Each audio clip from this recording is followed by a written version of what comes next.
In 2018, the Seawind 1260 was awarded Cruising World's Boat of the Year for under 50 feet. Since then, sales have been extremely strong. They've now got a year's worth of forward orders.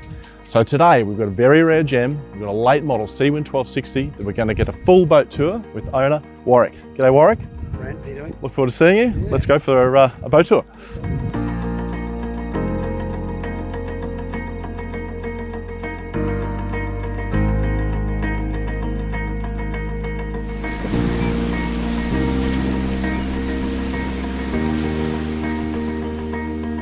Right, so Warwick, this is pretty impressive. Oh, thank you, Brent. It's looking absolutely stunning. Yeah, Joe's pretty fastidious about everything inside, and she makes sure everything looks spick and span all the time. Yeah, looks like it's straight out of a boat show. So, I mean, what's the appeal of a boat like the 1260? Look, we came out of Flybridge Cruises, and it was a big jump for us. But what we love about this boat is the space and the openness of it all. You know, we worried originally about things like air conditioning. Well, we don't need air conditioning in this boat. You know, even in the hotter summers, we open those big windows, kick open these, and everything is just one big level playing field. It's fantastic. And that is a real interesting point of difference, isn't it? Yeah. The levelness of the boat is quite unique. Yeah, yep, exactly right. And it's these doors, the trifold doors, are amazing. Once they're up, sitting around this modular lounge, which is quite able to be shifted around to suit whichever way you like it, a table that can go, you know, in different directions when locked off, or all the way around into sort of buffet mode, I suppose you call it. It's so flexible and versatile, and open up these big windows, magnificent. So the upholstery you've got here is too as an enhanced upholstery. That was a big decision. That was a big decision for the boss. Yes, you know, with colour. So we got the grey leather, which is very serviceable, and it's in perfect condition, and accented with some nice little cushions. And we've done extras in the boat, like put in some mood lighting. We ensured that the lights were all warm white instead of that operating theatre white light. Yeah, so it's a nice tone to it. It's brilliant at night time, and it's very, very enjoyable to sit here and look out in the beautiful Pittwater and enjoy it. And that is, the visibility through here is amazing, isn't it? And particularly underway, it's a concern, again, coming from a Flybridge cruiser where you've got just visibility like a king. This we haven't noticed any issues at all. Good visibility, driving and sailing with the skylights in the cockpit, etc. Wonderful. And what about in the cockpit? So out here you've got the internal lounge, but you've also got almost a balcony setting outside. Yeah, really good. You know, the sunbrella, again, in perfect condition. Thanks to Joe. Thank you, Joe. We've put in hot water in the sink and an extra deck wash. So that's hot and cold. Hot and cold, yep. An extra hose, freshwater deck wash. I use it mainly to flush out the Yamaha, and that's very handy having that on the outboard bracket with the crane to get it onto the back of the boat. So this is the tender outboard, and it's got its own dedicated little crane to swing it around onto the back of the tender, so you're not having to... Yeah, and we generally leave it on the back of the boat. That's easy enough to pull up, again, with these blocks. We took it off because we were going to do a bit of a sail. Weather was against us, so we didn't, and it stayed there ever since. Right. Haven't really used it that much. But back to your point about the lounge, very comfortable, and again, very flexible. Table comes out, stows up in the front locker, but we've had that there all the time. Ice boxes, again, come out, and they're extra seats, very comfortable. And they give you an extra setting around the table, so external seating area. Exactly right. And then your barbecue on the port side? Yeah, barbecue, a gas, again, linked up to the safety system inside for mainly for use for the galley. If there's any gas leaks, it shuts the gas off automatically. But this works on a little pull-out system, which is very handy. It's a right height to cook a steak, you know. And then inside, it's in reasonably good condition, stainless steel throughout. And we've put that to a bit of use. And through the cockpit, you've got this stunning flexi-tee product that just really enhances the overall look of the boat, doesn't it? Yeah, we didn't like the GRP, the white underfoot out here, and we tossed what we should put down here. There's different coverings you can get, but we splashed out on the flexi teak, and we're really happy we did, and to the steps as well. So why don't you show us through some of the internal spaces? Sure. Have a look at the... Which hull would you like to go down first? You show us through the galley. Right, so pretty spacious galley. Yes, galley's fantastic. The big fridge freezer. We've worked out the ideal setting to have it freeze down one end and a cold beer up the other end without having to worry about things freezing. So when you say fridge freezer, that's because you've got a variable thermostat. Variable thermostat, yeah. Right. Good size fridge, domestic sort of fridge, 12 volt obviously. Good cupboard space everywhere, and we put these little clasps on to stop things opening up. If we're in rough weather, put an extra couple of shelves in because we could. You've got cutlery drawers, both ends, three good sized spaces under the sink, gas oven, which works a treat, and a 3-burner cooktop. And these are very, very flexible, for glasses. We've taken them out and more space underneath there. So plenty of pantry stowage and yeah, and plenty of room too. I mean, we can get past each other cooking. Really good, just opening up the windows here to let heat out and cool in. So, and well, as you mentioned though, like that sort of dimension here allows you to sort of wedge yourself in a bit, doesn't it? When no gimbal. No gimbal. Because you don't need it. It's a catamaran, of course. Put it on the list. So we also splashed out the start and put these ocean air block out and insect screens in. And I noticed you've got those on virtually every hatch. Yes. Yeah. So you can completely, close down the sun from up top. And we leave it shut so you don't get any worries about sun in, when we're not on the boat. Mm. Again, hot and cold water. A spigot for filtered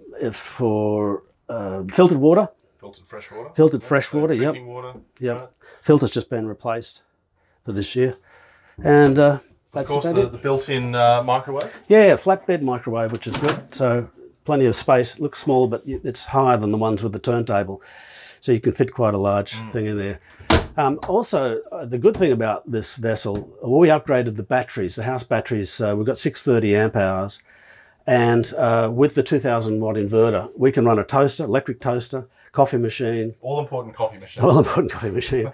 Hairdryer, not for me, of course, and anything that's up to 2000 watts. I think we've actually crept over that a little bit, but it's wonderful, and the batteries handle it all. With 800 watt solar charging, every time I get on the boat, it's always 630 amp hours full. So. Well, that's a really good point. And so those inverters also have a battery charger with a smart regulated charging system. Yep, absolutely. Linked into the whole system, so plenty of power. Plenty of power. All right, when you take us forward, have a look through the guest bedroom. This has always been a point of contention. Joanne likes the pillows this side for the guests. I like them that side. Yeah, so an ensuite to complement the guest cabin. Yes, good storage under the sink as well. Got a handheld shower, but we put a little holder in so you can have your shower here, pump out. And obviously the Jabsco pumps work well, either saltwater and flush or just electric toilet, full electric toilet. Very nice. And pump. Don't have to demonstrate. I won't demonstrate. And the holding tank's particularly easy to empty when you're in the right area. So show us through the master cabin. Certainly. This is lovely sized bed, fans throughout, of course we mentioned before. Some good little reading lights that are very adjustable. Again, the nice hatch covers. Plenty of storage with cupboards here, back under here behind the door. And we've got a little open locker there for clothes. And this is a big bed too. It's a queen size bed, and you're looking straight through these windows that eye line here too. Yes, yeah. And the windows obviously are treated so people can't see in, which is always a good thing. And at the front we have a full hanging locker with heaps of space. So this is the master bathroom and head? Yep, but a lot bigger than the guest, as you'd expect, and access to the engine room, which is fantastic. It's a little light, and you've got your hot water system, and you've got your holding tank, and you can get to everything really simply for servicing, checking oils, and checking sail drives, etc. And these are a larger engine than normal too, so you've got the 39 horsepower. Yes, that was a fantastic decision. When you want to get somewhere quickly, or you're coming around West Head, and the westerly blowing and the outgoing tide, it just eats it. With the gory props, they've got the overdrive functionality, and you kick that in and you pick up a knot and a half. And from everything I've read on the spec sheets, they're just as fuel efficient as the 29s. That was when we did our research, that's why we upgraded. And heaps of torque. Obviously. Heaps of torque, yep. Yeah, fantastic. So this is obviously where everyone lands and gets entertained, Warwick. Yep. Why don't you tell us a little bit about the entertainment system on board? Oh, okay. Well, we splashed out. We love our music, and we don't mind if it's a bit loud. Bit of a doof head, but no, not really. Nothing better than really good quality sound, and means you can have the sound down a little bit and it still sounds great. But we've got we put these extra speakers in, and they're on a swivel. So if we have the big open windows, you can have the main sound system going up there, or you can swing them round out to the cockpit.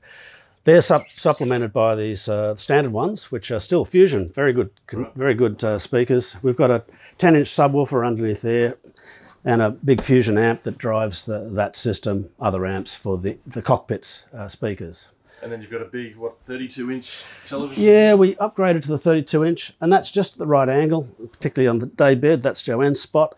And that's all hooked into the system as well with a separate HDMI cable running through, so you could put an Apple TV or a Blu-ray player. I mean, the system's got a DVD player, but we tend to play Blu-rays and put it on there, plug that in there, and it comes on the TV for the vision and the surround sound for the sound. Fantastic. Now it's getting a bit warm here. Why don't you show us how this window works? Sure thing. It's pretty simple. Good idea turning the music on and pumping through the forward windows. Very good. These are great locks. We've never had any problems with water coming in, and you can obviously have it halfway, but on the telescopic arms, they hold it up pretty well. And yeah, so the airflow through here is just unbelievable, isn't it? It's good. You get both open, you get a lot of breeze coming through. Right, so why don't you show us through the Helm setup here? So we've got some nice B&G electronics here. Yes, yeah, we got the 12-inch screen. We've got plenty of options on that, as standard on the B&G. We did put a forward scan transducer in, cool. Which is quite good for if you're coming into shallow areas. It'll plan ahead and tell you when you're losing depth. That's quite good. How far forward does that actually project? I mean, have you got they say 20 to 40. Okay. All right. And have you found that useful? I mean, it's something I get asked about all the time. It's good to know you've got it, but I haven't used it all that much, I must be honest. Okay. We've got radar, the B&G 4G radar on there, which I do find quite handy, particularly in these cluttered areas, and that does quite well. The rest of the instrumentation, we've got the two repeaters here. So we've got the repeaters being wings and being able to toggle through. Yeah, you can set it up for whatever you like. And the good thing about here, you've got one central screen. You can build all of your instrumentation into one screen, and it's very flexible. So you basically design your own homepage, if you like. And the dual helm's been very helpful. So we've got controls on both helms. Right, now that is an interesting point to note. So not all of the boats are not standard with twin throttle controls. No. You've gone the extra one. Yeah, and we upgraded to the C60 instrumentation as well. Obviously, we've got autopilot. Thank you. We've had the two compasses have been swung. We've got deviation charts there. I mean, they get, as you'd expect, they get a little bit affected by all the electronic equipment, but that's all been fixed up, and that's about all I can tell you, really. Just coming back to the throttle controls, the point of that being that you can control from either helm, right? Yes, it's quite simple. It's a changeover here, which is, I think, more of a safety a safety factor so someone can't take control over there without you knowing them.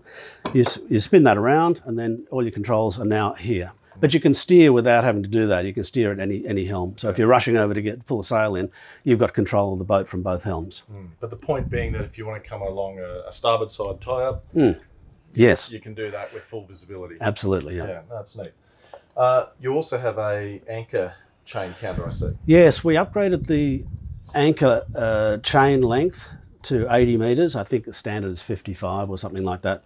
Sometimes around in Smiths Creek and places around the Hawkesbury it gets pretty deep, and we always like to have a bit 3 or 4 times rowed out minimum. And the chain counter allows you to up and down from here and know where you're at with your depth of chain or length of chain. And we put in an extra foot switch on the foredeck for up and down, so you can control the anchor from up there as well. Right. So obviously we've got lots of protection and shade here. You've got all your controls over at your fingertips with an electric winch. Yeah, and this is good too. We've got clears that never been used that come down the side there in that really bad weather. The electric winch is fantastic, and particularly for the big main to get that up. So your main halyard, raising it up. Yeah, and we use that if we got a decent pull on the sheets to bring in. But also it's very handy because that pulls the door up and down. It's a really unique feature for these boats, which we quite liked. Well, why don't we show actually how the doors close down and how you close the boat up? Sure thing. So shutting the boat up is very simple. The front windows come down quite simply, lock up, watertight. Electric windows go up. Make sure your switches are all off. We leave the fridge on generally. Have left the freezer on if we need to. Door's very simple. Take the strain off, clutch off, and then the door comes straight down, making sure that no one's in the way, of course.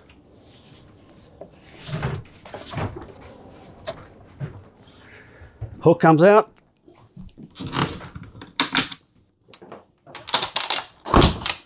Door's shut. This door goes across. This door goes across. This one. And locked up. And that doubles as a nice day door if you're coming and going in bad weather. Yeah, exactly. Yeah. Or nice cosy inside. Nice cosy inside. Just have one door open if it's windy. Yes, very good. Excellent. Then we go up the front. Have a look. Let's show us on the front deck.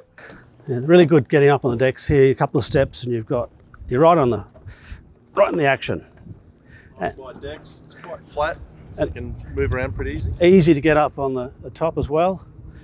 And this is, when I was buying the boat, we're looking at them, this is my favourite spot. Sit here and watch the dolphins. They're good trampolines. And yeah, very easy to operate. A fair bit of storage up forward here. Very, very deep very deep locker here. The gas is in there. That's the spinnaker. It comes with the boat, the spinnaker ropes. We've got the gypsy in there and a little locker there for ropes. Fenders under here. So electric windlass. Yeah, electric windlass. This is your double button up here arrangement, so you can lower it up. Yep. Or down. Yeah, and we got, with the windlass, we added the manual recovery kit, which I thought was a safeguard in case there's any problems with power. We haven't had any. And these lockers are quite huge as well. They look tiny here, but there's 4 huge fenders in this one. And saltwater wash down point in the other one. Right, so to wash down muddy anchors and so on. Yeah, exactly right. And as far as your sails goes, so you've got obviously a self-tacking jib and fully battened main, and they're of a cruise laminate? Yeah, cruise laminate, and we also put a Genoa kit on, but we didn't get a Genoa for the boat, but that's all ready for a Genoa.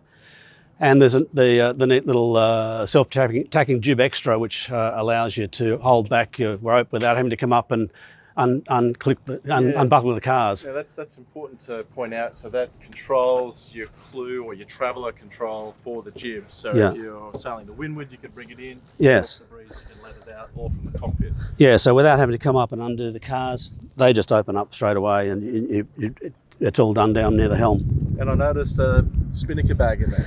Yep, bloody big spinnaker. Beautiful. Good fun. Oh yeah, we fly when that's up. We've done some good speeds with that. And that comes with the sock arrangement? Yes, yeah. It's easy to sock and unsock. And good fun. Yeah, fantastic. So if you'd like some information on this stunning Seawind 1260, then download an information pack here. Or if you'd like to see our Seawind 1260 sea trial, then click this video.